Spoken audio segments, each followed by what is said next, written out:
नमस्ते। National health mission के अंतर्गत 4 तारीख को महाराष्ट्र गवर्नमेंट में कम्युनिटी हेल्थ ऑफिसर के लगभग 2000 वैकेंसीज जो है वो रिलीज की है। उसके बारे में जानकारी देने के लिए ये वीडियो बनाया जा रहा है। इसके अंतर्गत वैकेंसीज कौन से कास्ट के लिए कितनी है, एप्लीकेशन फीस कितनी है, एग्जामिनेशन किस प्रकार का होगा, इसके बाद में आपको इंटर्नशिप करना है या नहीं करना है, इंटर्नशिप के बाद में आपको एग्जिट एग्जाम देना है या नहीं देना है, इन सारी बातों के बारे में जानकारी इस वीडियो के अंतर्गत आपको मिलेगी। तो सबसे पहले हम देखते हैं कि कम्युनिटी हेल्थ ऑफिसर की जो वैकेंसी आई है राष्ट्रीय आरोग्य अभियान के अंतर्गत, वो कौन से वेबसाइट पे हमें मिलेगी। तो अगर आप वेब पेज पे nhm.maharashtra.gov.in डालते हो तो इस प्रकार का एक वेब पेज ओपन हो जाएगा। गूगल पे जाके आपको nhm.maharashtra.gov.in डालना है। इस प्रकार का वेबसाइट का फर्स्ट वेब पेज आपको ओपन हो जाएगा। यहाँ पे आपको नीचे जाना है। नीचे जाके आपको वैकेंसीज के ऊपर क्लिक करना है। वहाँ पे आपको वैकेंसीज कौन सी है वो आपको नजर आएगा। ये मराठी में वेबसाइट है। यहाँ पे भर्ती जहाँ पे लिखा है वहाँ पे आपको क्लिक करना है। वहाँ पे जाके आपको आगे का, यहाँ पे देखिए, राष्ट्रीय आरोग्य अभियान अंतर्गत समुदाय आरोग्य अधिकारी मतलब कम्युनिटी हेल्थ ऑफिसर की जो वैकेंसीज है वो यहाँ पे उन्होंने बताई है। उसकी एडवर्टीजमेंट आपको यहाँ पे दिखेगी। पीडीएफ इसका ओपन हो जाएगा। तो ये पीडीएफ क्या है वो हम यहाँ पे देखने वाले हैं। ये पूरी जो वैकेंसी है उसका एप्लीकेशन प्रोसीजर, पैसे भरना, ये सारी चीज़ें जो है वो ऑनलाइन होने वाली है। ये चीज़ आपको याद रखनी है यहाँ पे कि सारी की सारी चीज़ें यहाँ पे ऑनलाइन है। कहीं पे भी जाके आपको पोस्ट करने की जरूरत नहीं है, कहीं पे भी जाके आपको डीडी निकालना नहीं है। लेकिन एक चीज यहाँ पे इंपॉर्टेंट है, आपके पास महाराष्ट्र का डोमिसाइल सर्टिफिकेट होना यहाँ पे मैंडेटरी कर दिया है। और अगर महाराष्ट्र का डोमिसाइल सर्टिफिकेट नहीं है तो महाराष्ट्र कर्नाटक बाउंड्री में जो 865 मराठी लैंग्वेज बोलने वाले जो गांव है उसके अंतर्गत अगर आप आते हो तो ही आप ये एग्जाम दे सकते हो या फिर ये कम्युनिटी हेल्थ ऑफिसर की पोस्ट आपको मिल सकती है। ये चीज़ें आपको सबसे पहले जान लेनी है। अभी इसका पूरा डिटेल, टाइम टेबल और बाकी सारी चीज़ें जो है वो http://nhm.maharashtra.gov.in इस वेबसाइट पर हमें उपलब्ध होने वाला है। इसमें सबसे पहले देखते हैं कि इसकी एप्लीकेशन फीस कितनी है। तो अगर ओपन कास्ट से है, ओपन कैटेगरी से है तो वहाँ पे 1000 रुपीज़ एप्लीकेशन फीस है। ओबीसी है तो 900 रुपीज़ है। इसके बाद में अनाथ उम्मीदवार मतलब क्या है, जिनके माता पिता नहीं है उनके लिए 900 रुपये फीस है। इसके बाद में जो पीडब्ल्यूडी है या फिर जिनके पिताजी माताजी जो है वो फौजी थे उनके लिए परीक्षा शुल्क नहीं है। मतलब क्या है, इसमें एप्लीकेशन फीस उनसे नहीं लिया जाएगा। तो बेसिक चीज याद रखिए कि ओपन कैटेगरी के लिए यहाँ पे 1000 रुपीज है, ओबीसी के लिए 900 रुपीज है। इसके बाद में आप एप्लीकेशन फॉर्म कैसे भरोगे, तो ये जो मैंने आपको लिंक बताई थी, जो वेबसाइट आपको बताई है, यहाँ पे ही एक लिंक तैयार हो जाएगी। वहाँ पे जाके आपको एप्लीकेशन फॉर्म भरना है और एप्लीकेशन फॉर्म भरने के बाद वहाँ पे आपको पहले आपका प्रोफाइल क्रिएट करना है, फिर आपको आपका एप्लीकेशन फॉर्म भरना है और फिर पैसे भरना है। इसकी प्रोसेस क्या रहेगी, तो सबसे पहले आपको प्रोफाइल आपकी क्रिएट करनी है। इसके बाद में अप्लाई करना है और पैसे भरना है। जिस प्रकार की आपकी कैटेगरी है उस तरीके से आपको पैसे वहाँ पे भरने हैं। तो इसमें बेसिक चीज आपको क्या जरूरत है, इसमें तो आपका इंटर्नशिप जो है वो कंप्लीट होना जरूरी है। बीएमएस पास आउट होने के बाद 12 महीने का जो इंटर्नशिप रहेगा वो आपका कंप्लीट होना यहाँ पे मैंडेटरी है। और वो इंटर्नशिप जो है वो 4 दिसंबर 2025 से पहले आपका इंटर्नशिप कंप्लीशन होना यहाँ पे जरूरी है। ये चीज आपको याद रखने की जरूरत है। अब ये एग्जाम को हॉल टिकट जो है वो आपको एग्जाम के 7 दिन पहले मिल जाएगा। इसके बारे में यहाँ पे बताया गया है। और जो हॉल टिकट आपको मिलेगा उसका आपको प्रिंट निकालना है। और वो प्रिंट आपको आखिर तक, जब तक आप किसी सेंटर में ज्वाइन नहीं हो जाते तब तक आपको वो हॉल टिकट आपके साथ संभाल के रखना है। अभी आपको एग्जाम सेंटर जो है वो आपको ऑनलाइन तरीके से ही चूज करने हैं। उसमें आपको 1 2 3 ऑप्शन देने हैं।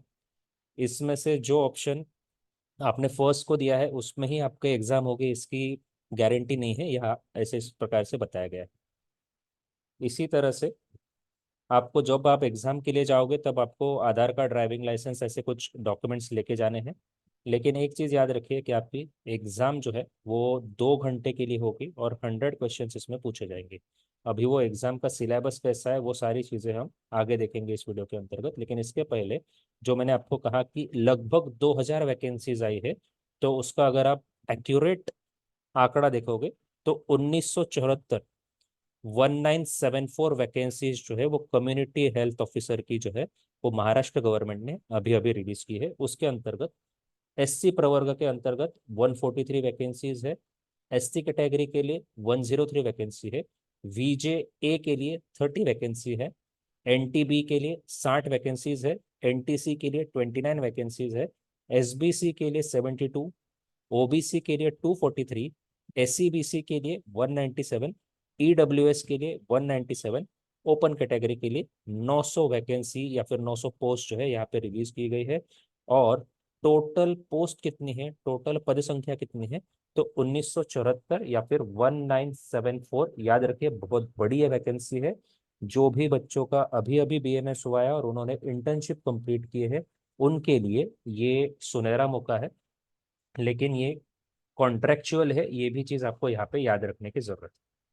तो यहाँ पे हमने टोटल 1974 वैकेंसीज है ये हमने देखा। इसके लिए आपको बेसिक एजुकेशनल क्वालिफिकेशन क्या होनी चाहिए, तो बीए एमएस डिग्री ये आपके पास होनी चाहिए। और उसके साथ साथ एक चीज याद रखिए कि ये जो अभी अभी हमने एडवर्टीजमेंट देखी है, वो एडवर्टीजमेंट के एप्लीकेशन फॉर्म का जो लास्ट डेट रहेगा तब तक आपका इंटर्नशिप कंप्लीट होना जरूरी है। और इंटर्नशिप कंप्लीट हुए वाला वो जो इंटर्नशिप कंप्लीशन सर्टिफिकेट होता है वो आपके पास होना जरूरी है। इसके साथ साथ MCIM, Maharashtra council of Indian medicine Mumbai, इनके अंतर्गत आपने रजिस्ट्रेशन सर्टिफिकेट लेना यहाँ पे जरूरी है।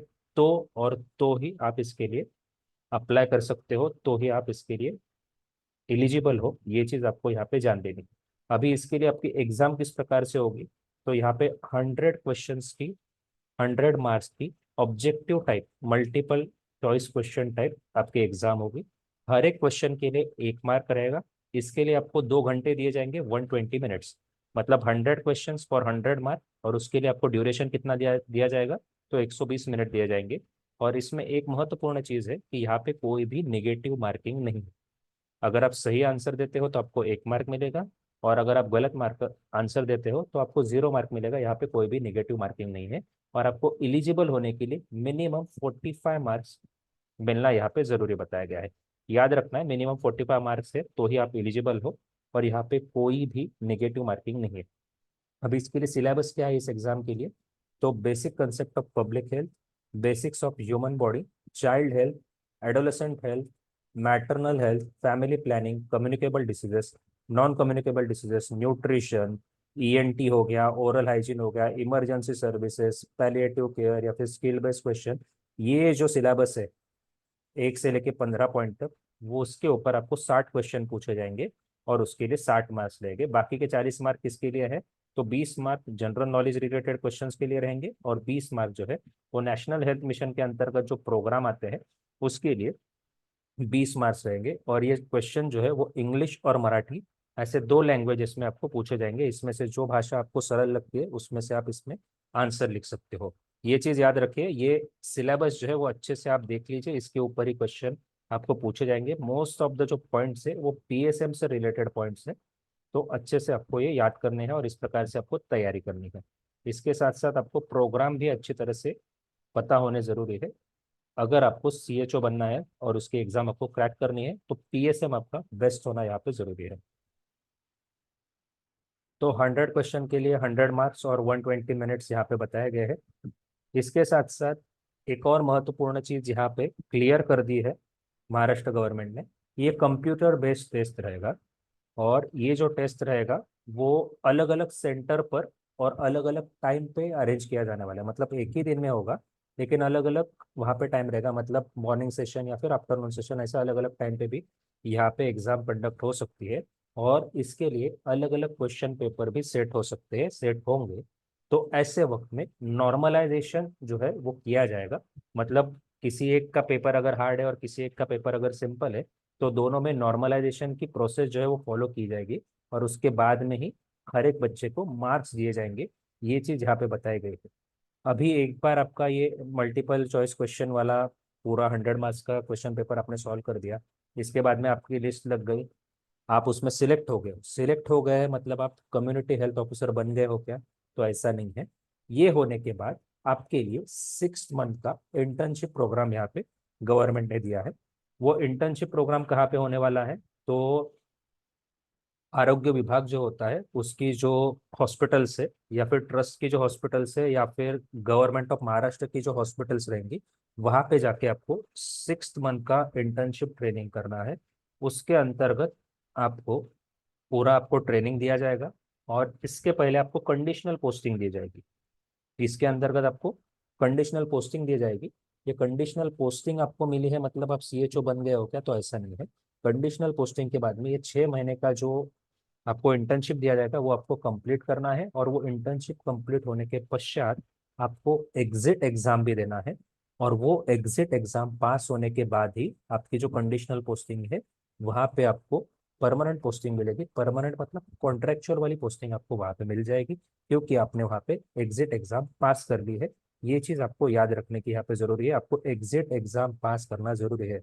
सिर्फ फर्स्ट एग्जाम जो 100 मार्क्स की है वो पास होने के बाद आप सीएचओ नहीं बनते हो। और ये 6 महीने के अंतर्गत जो इंटर्नशिप होगा वो जो है वो ब्रिज कोर्स ट्रेनिंग कहलाएगा। और ये ब्रिज कोर्स ट्रेनिंग आपको कंप्लीट करवाना है, और इसके बाद में एग्जिट एग्जाम आपको देनी है। इसके बाद में आपको एक सर्टिफिकेट मिलेगा, और वो सर्टिफिकेट जो है वो आप कहीं पे भी प्राइवेट प्रैक्टिस में यूज नहीं कर सकते हो, इसके बारे में यहाँ पे बताया गया है। ये सर्टिफिकेट सिर्फ आपको सीएचओ के तौर पर आयुष्मान आरोग्य मंदिर के अंतर्गत आपको काम करने के लिए दिया गया है। ये आपको पता रखने की जरूरत है। और एक महत्वपूर्ण यहाँ पे चीज बताई गई है कि breach course training exit exam जो है वो 2 बार देने के बाद भी अगर कोई बीएमएस का विद्यार्थी उसमें पास नहीं होता है तो उसको सीएचओ नहीं बनाया जाएगा। वो सीएचओ के लिए पात्र नहीं है, एलिजिबल नहीं है। तो आपको 2 मौके दिए जाएंगे एग्जिट एग्जाम देने के लिए, लेकिन आपको दोनों भी मौकों पर अगर आप नाकामयाब होते हो तो आपको सीएचओ नहीं बनाया जाएगा। ये चीज यहाँ पे सीधे तौर पर लिखी है। तो सबसे पहले एंट्रेंस टेस्ट देना है, फिर 6 महीने की इंटर्नशिप या फिर ये ब्रिज कोर्स आपको कंप्लीट करना है, और फिर जाके आपको ये एग्जिट एग्जाम पास करनी है। फिर ही आप सीएचओ बन सकते हो। और ये जो ब्रिज कोर्स ट्रेनिंग उसके अंतर्गत आपको 6 महीने में आपकी प्रेजेंटेज जो है वो 90% होना जरूरी है, तो ही आप एग्जिट एग्जाम के लिए एलिजिबल होगे, और एग्जिट एग्जाम आपको पास भी करनी है।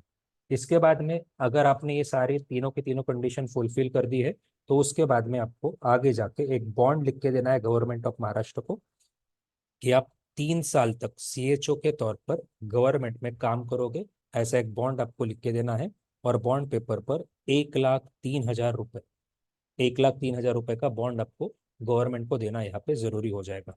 और एक चीज यहाँ पे बताई गई है कि ये सिर्फ और सिर्फ कॉन्ट्रेक्चुअल पोस्ट है, आपको कोई भी राइट नहीं है परमानेंट करो ऐसा बोलने का। ये चीज आपको याद रखनी है।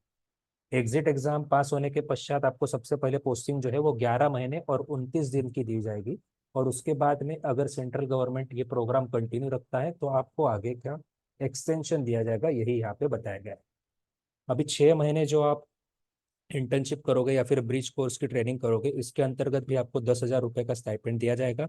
और ये 6 महीने का आपके लिए ब्रिज कोर्स जो है एग्जिट एग्जाम देने के बाद आप पास होने के पश्चात जब आप सीएचओ के तौर पर वहाँ पे आयुष्मान आरोग्य मंदिर में जाओगे, वहां पे जाके आपको हर एक महीने के लिए 25,000 रुपीज जो है वो आपको पेमेंट मिलेगा, प्लस 15,000 जो है आप किस प्रकार से काम करते हो उसके बेस के ऊपर यह इंसेंटिव आपको मिलेगा।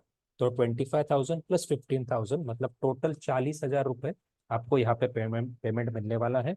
और अगर आप कोई आदिवासी एरिया में काम करते हो तो इसके लिए 15,000 एक्स्ट्रा के पैसे भी आपको मिलेंगे, ये यहाँ पे बताया गया है। तो बेसिक देखिए 25,000 परमानेंट है, आपको उतना मिलने वाला है। 15,000 आप किस प्रकार से काम करते हो इसके ऊपर डिपेंड है। और आगे के 15,000 अगर आप बहुत ज्यादा अंदर की तरफ आदिवासी एरिया में चले जाते हो वहां पे काम करते हो तो वो आपको गवर्नमेंट की तरफ से दिया जाएगा।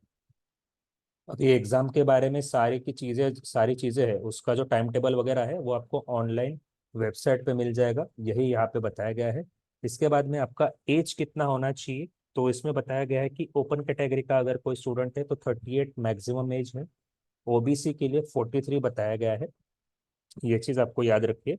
और मैक्सिमम एज जो है वो 55 तक जिसका एज है वो यहाँ पे एग्जाम दे सकता है। लेकिन एज कैलकुलेट कब होगा, तो जो फॉर्म भरने की लास्ट डेट है 4/12/2025, वो तारीख तक अगर 38 उम्र है आपकी तो आप फॉर्म भर सकते हो। अगर 38 के ऊपर एक दिन भी हो गया है तो ओपन कैटेगरी वाला यहाँ पे फॉर्म नहीं भर पाएगा। ये चीज यहाँ पे वेरी क्लियर कर दी है। बाकी डिटेल बताया गया है कि स्पोर्ट्स कोटा का व्यक्ति कौन है, या फिर फौजी का बच्चा कौन है, या फिर ऐसे अलग अलग जो यहाँ पे पैरामीटर्स दिए हैं, जिसके लिए अलग अलग सीट्स यहाँ पे बताए गए हैं, उसके अंतर्गत कौन सा व्यक्ति एलिजिबल है उसके बारे में डिटेल जो है इस एडवर्टीजमेंट में दिया गया है। पीडब्ल्यूडी किसको बोलना है, इसके बारे में भी यहाँ पे जानकारी दी गई है, वो आप इस नोटिफिकेशन में क्लियरली देख सकते हो। लेकिन ये जो नोटिफिकेशन आया है, इसमें बहुत अच्छा मौका बीएमएस के जो ग्रेजुएट हुए हैं, जिनका इंटर्नशिप हुआ है, उनके लिए बहुत अच्छा मौका है। लगभग 2000 पोस्ट यहाँ पे महाराष्ट्र गवर्नमेंट ने रिलीज की है, तो आप इसका एक अच्छी तरह से सदुपयोग कर सकते हो और गवर्नमेंट में सीएचओ के तौर पर काम कर सकते हो।